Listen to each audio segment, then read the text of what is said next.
آج ہمیں اپنا محاسبہ کرنا چاہیے، آج بیٹھ کر اللہ کے سامنے ہمیں رونا چاہیے، آج بیٹھ کر اللہ کے سامنے یقین کرو کہ جب یہ ذہن میں آتا ہے کہ یہ اللہ کا مہمان جانے والا ہے، انسان کے جسم کے رونگٹے کھڑے ہو جاتے ہیں کہ نہ معلوم پھر یہ ماہ مقدس ہمیں نصیب ہوگا یا نہیں ہوگا، نہیں معلوم ہمیں پھر یہ اللہ کا مہمان ملے گا یا نہیں ملے گا، نہیں معلوم ہماری زندگی میں دوبارہ یہ بہاریں آئیں گی یا نہیں آئیں گی۔ اللہ اکبر، پچھلے سال ہمارے کئی جاننے والے، کئی دوست احباب، رشتہ دار، ہمارے ہمسائے، ہمارے نمازی مقتدی، اکٹھے بیٹھنے اٹھنے والے اس دنیا میں موجود تھے، آج وہ دنیا میں نہیں ہے، جا کر قبروں میں دیکھو ہزاروں من مٹی کے نیچے پڑے آہیں بھر رہے ہیں،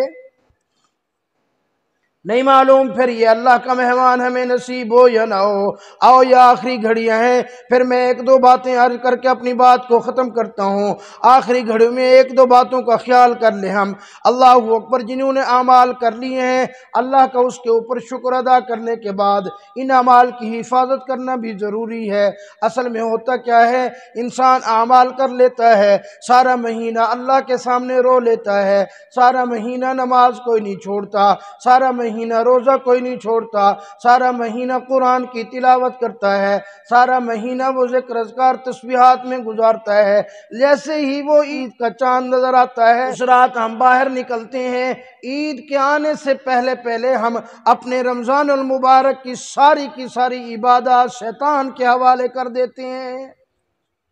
اللہ اکبر، میں نے بہت سارے ایسے نوجوان دیکھے کہ یہاں اعتکاف تک بیٹھتے ہیں، اعتکاف میں اللہ سے روتے ہیں، اعتکاف میں گناہوں کو اللہ سے معاف کروا لیتے ہیں اور نیکیوں کی بڑی بڑی گٹھیاں لے کے جاتے ہیں، جیسے ہی وہ مسجد سے باہر نکلتے ہیں، سیدھے جا کر حجام کی دکان پہ جا کر سب سے پہلے حضور صلی اللہ علیہ وسلم کی سنت کا صفایا کرتے ہیں۔ اللہ اکبر، اور یہ کوئی عام رات نہیں ہے، حدیث پاک میں آتا ہے، مولانا تشریف فرمایا یہ جو عید کی رات ہے، حدیث پاک میں اس رات کا نام لیلۃ الجائزہ رکھا گیا ہے، فرمایا لیلۃ القدر کی رات کے بعد اگر کوئی احترام والی رات ہے، اللہ کے ہاں کوئی مقدس رات ہے تو وہ یہی عید والی رات ہے، جس کو ہم ضائع کر دیتے ہیں، جس کو ہم فضول ضائع کر دیتے ہیں، جس کو ہم گپ شپ میں گزار دیتے ہیں، جس کو عید کی تیاروں کے اندر فضول تیاری کے اندر ہم ضائع کر دیتے ہیں۔ فرمایا یہ انعام کی رات ہے، اس رات کے اندر انعام لیا جاتا ہے اور ہم اس انعام کو ضائع کر دیتے ہیں۔ اللہ اکبر، فرمایا جب عید کی صبح آتی ہے، اللہ رب العالمین کی طرف سے حضرت جبریل امین اور تمام فرشتوں کو حکم ہوتا ہے، او فرشتوں چلے جاؤ دنیا کے اوپر، جا کر ہر گلی کے کونے کے اندر کھڑے ہو جاؤ، ہر بازار کے سرے کے اوپر کھڑے ہو جاؤ، جہاں سے یہ میرا ایمان والا گزرے، جو روزے دار تھا وہ گزرے، جو اللہ کو راضی کر چکا تھا وہ گزرے، جس کے اوپر اب گناہ نہیں ہے وہ گزرے، اس کو مصافحہ کرو۔ فرمایا مصافحہ کرتے جاؤ، مصافحہ کرتے جاؤ، جب وہ عیدگاہ کی طرف آتے ہیں، عیدگاہ کی طرف آ کر وہ نماز پڑھتے ہیں، اللہ اکبر، اللہ پوچھتے ہیں، فرمایا یہ مزدور ہیں، اب جب مزدور نے پوری مزدوری کر لی تو اس کے لیے کیا کرنا چاہیے؟ فرشتے کہتے ہیں اللہ، اے اللہ، جو مزدور اپنی مزدوری پوری کر چکا اس کو مزدوری دے دیجئے۔ اللہ رب العالمین 4 قسمیں اٹھاتے ہیں، فرمایا مجھے میری عزت کی قسم، مجھے میرے جلال کی قسم، مجھے میرے شان مرتبت کی قسم، آج تم گواہ ہو جاؤ، یہ جتنے بھی عیدگاہ کے اندر ایمان والے آئے ہیں، یہ جتنے بھی عیدگاہ کے اندر روزے دار آئے ہیں، یہ جتنے بھی عیدگاہ کے اندر نمازی آئے ہیں، مجھے میری رحیمی کی قسم، میں نے ان کو معاف کر دیا، یہ بخشے بخشائے اپنے گھروں کی طرف لوٹ جائے۔ تو میرے بھائی، یہ جو آخری ایک دن ہے اور اسی طرح عید کی جو رات ہے، اس کو ہم نے ضائع نہیں کرنا، اس کو ہم نے مضبوط رکھنا ہے۔ آج مسلمان نمازی بھی موجود ہیں، آج روزے دار بھی موجود ہیں، آج صدقہ زکوٰۃ خیرات کرنے والے بھی موجود ہیں، آج اگر ہمارے اندر کمی ہے تو اخلاق کی کمی ہے۔ اللہ اکبر۔ یہ دیکھیں، ناراض نہ ہونا، ابھی عید کی خوشیاں آ رہی ہیں، ہمارے اخلاق تو اتنے گرے ہوئے ہیں، سگی بہن سے بول چال بند ہے، سگے بھائی سے کئی عرصے سے بول چال بند ہے، زمین کے چند ٹکڑے کے اوپر تھوڑا سا تنازع ہو گیا، کئی عرصے اپنے بھتیجوں سے بات چیت بند ہے، اپنے بھائیوں سے بات چیت بند ہے۔ یاد رکھنا اگر اس عید کے موقع کے اوپر بھی کسی کا دل تو نے دکھا دیا، تیری وجہ سے اگر کسی کی آنکھوں میں آنسو آ گئے، اللہ کی قسم اللہ کی دربار میں تجھے عید کی خوشیاں نصیب نہیں ہوں گی۔ ہاں وہ کہتے ہیں نا کہ حدیث پاک میں آتا ہے، ایک بندہ جا کر بیت اللہ کو ڈھا دیتا ہے، جا کر بیت اللہ کو آگ لگا دیتا ہے، اتنا بڑا جرم کرتا ہے، اور دوسرا بندہ اپنی زبان سے کسی مسلمان کا دل دکھاتا ہے، فرمایا بیت اللہ کو آگ لگانے والا چھوٹا مجرم ہے، جس نے کسی کا دل دکھایا یہ بڑا مجرم ہے۔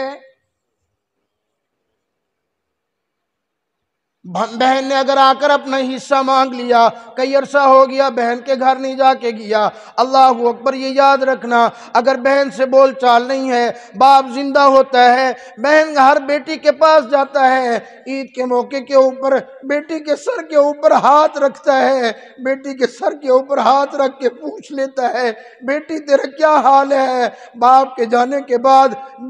اسی بیٹی نے اپنے بھائی سے جا کر اپنا حصہ مانگ لیا، تو بڑا بھائی ہونے کے ناطے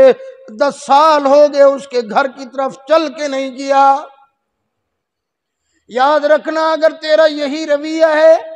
اگر تیرے یہی اخلاق ہیں، اور اگر تیری بہن کی آنکھوں میں تیری وجہ سے آنسو آ گئے، تو نے کبھی عید کے موقع پر جا کر بہن سے نہیں پوچھ لیا، تو نے جا کر اس کے سر پہ ہاتھ رکھ کے یہ نہیں کہہ دیا کہ میرا ابا تو چلا گیا، بہن میں جو تیرے ابے کی جگہ ہوں آج میں چل کے آیا ہوں، اس کے سر پہ ہاتھ رکھ کے صرف یہ پوچھ لینا بہن تیرا کیا حال ہے، بہن تیرا کیسے گزر ہو رہا ہے۔ اگر ایک مٹھائی کا ڈبہ بھی لے کے چلا جائے گا، اگر ایک کپڑوں کا سوٹ بھی لے کے چلا جائے گا، رب اکبر کی قسم تیرے ایک سوٹ اور مٹھائی کے ڈبے کی وجہ سے جو اس کو خوشی ملے گی، اس کو اپنی لاکھوں اور کروڑوں کی جائیداد سے وہ خوشی نہیں ملے گی۔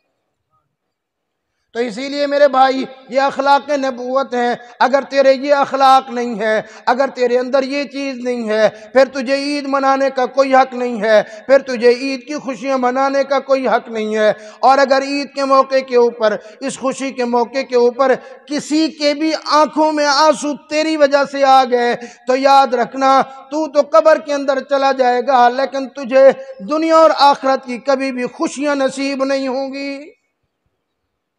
میرے آقا صلی اللہ علیہ وسلم کے اخلاق دیکھ، اللہ اکبر۔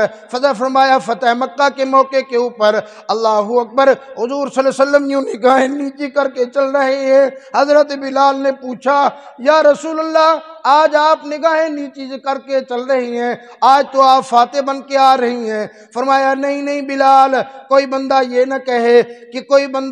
کہے کہ میں میرے سامنے جب کوئی میرا اپنا دشمن آ جائے گا، کوئی اگر ویسا آ جائے گا جس نے میری زنیرہ کی آنکھیں نکالی تھی، جس نے میرے ابو بکر صدیق کو مارا تھا، جس نے میرے عثمان غنی کو مارا تھا، جس نے میرے اوپر اوجری پھینکی تھی، جس نے مجھے ستایا تھا، جس نے میرے صحابہ کو ستایا تھا، وہ میرے ساتھ آنکھیں نہ ملا سکے، میں یہ نہیں چاہتا ہوں۔ آج میں نے عام اعلان کر دیا، قال لا تثریب علیکم اليوم، آج کوئی بدلہ نہیں ہے۔ اللہ اکبر، میرے آقا صلی اللہ علیہ وسلم آ کے بیٹھے، اللہ اکبر۔ کون؟ فرمایا جو سب سے بڑے دشمن کا بیٹا اکرمہ بن ابو جہل کا بیٹا اکرمہ ڈر کے مارے مکہ مکرمہ چھوڑ کے بھاگ رہا تھا، کیونکہ فرمایا ابو جہل کے بعد اسلام کی ہر جنگ کے اندر اس نے میرے آقا صلی اللہ علیہ وسلم کی مخالفت کی۔ اس کی گھر والی دوڑتی ہوئی آئی حضور صلی اللہ علیہ وسلم کی خدمت میں، یا رسول اللہ آپ نے آج عام معافی کا اعلان کر دیا۔ فرمایا ہاں میں نے عام معافی کا اعلان کر دیا۔ ام حکیم نے کہا یا رسول اللہ میرے شوہر کے لیے بھی عام معافی کا اعلان ہے۔ فرمایا ہاں تیرے شوہر کے لیے بھی عام معافی کا اعلان ہے۔ یا رسول اللہ میں عورت زاد ہوں، میری بات وہ کہاں سنے گا، میری بات وہ کہاں مانے گا، مجھے کوئی آپ نشانی اور علامت دے دے، میں جا کر اس کو بلا کر لے کے آتی ہوں، میں جا کر اس کے پاس چلی جاتی ہوں۔ اللہ اکبر، میرے آقا صلی اللہ علیہ وسلم نے اپنی رحمت والی چادر اٹھا کے دے دی، فرمایا او ام حکیم جا یہ میری چادر لے کے چلی جا، اکرمہ کو دکھا دے کہ یہ چادر بھیجی ہے امام الانبیاء صلی اللہ علیہ وسلم نے، تیری معافی کا عام اعلان ہو گیا۔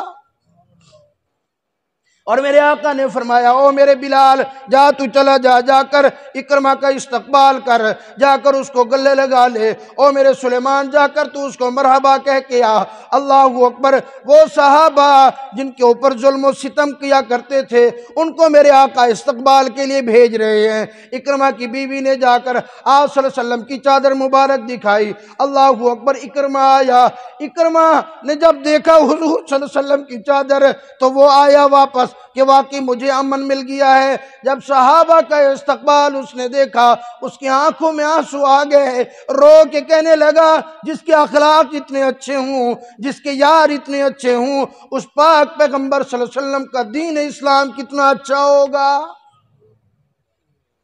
تو میرے پاک پیغمبر صلی اللہ علیہ وسلم نے تو اپنے جانی دشمن کو، اپنے صحابہ کے دشمن کو، اپنی آل اولاد کے دشمن کو، جنہوں نے میرے آقا صلی اللہ علیہ وسلم کی بیٹیوں تک کو تھپڑ مارے، حضور صلی اللہ علیہ وسلم نے ان کے ساتھ اتنے اچھے اخلاق سے پیش آئے، تو میں عورتوں اپنی سگی بہن سے کیوں اخلاق سے پیش نہیں آ سکتے؟ اپنے سگے بھائی سے عید کے موقع پر کیوں اخلاق سے پیش نہیں آ سکتے؟ اپنے بھتیجے اور بھانجوں سے کیوں اخلاق سے پیش نہیں آ سکتے؟ اپنے قریبی رشتہ داروں سے کیوں اخلاق سے پیش نہیں آ سکتے؟ آؤ آج مسجد میں بیٹھ کے یہ وعدہ کرتے ہیں، اللہ یہ عید کی خوشیاں آنے والی ہیں، ہم نے جتنا جس کے ساتھ کوئی جھگڑا ہے، جتنا جس کے ساتھ کوئی لڑائی ہے، ہم وہ ختم کرنے جا رہے ہیں۔ امام الانبیاء صلی اللہ علیہ وسلم نے ارشاد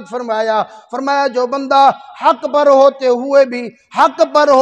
بھی پوری توجہ سے سننا، حق پر ہوتے ہوئے بھی کسی سے صلح کا ہاتھ پیغام پہلے بڑھائے، فرمایا قیامت والے دن میں اس کی جنت کا ذمہ ضامن ہوں، اور وہ جتنا اس کا نقصان ہوتا ہے قیامت والے دن آ کر میں محمد الرسول اللہ سے وصول کر لے۔ تو میرے بھائی آج ہم سارے مسجد میں بیٹھ کے یہ وعدہ کرتے ہیں نا انشاءاللہ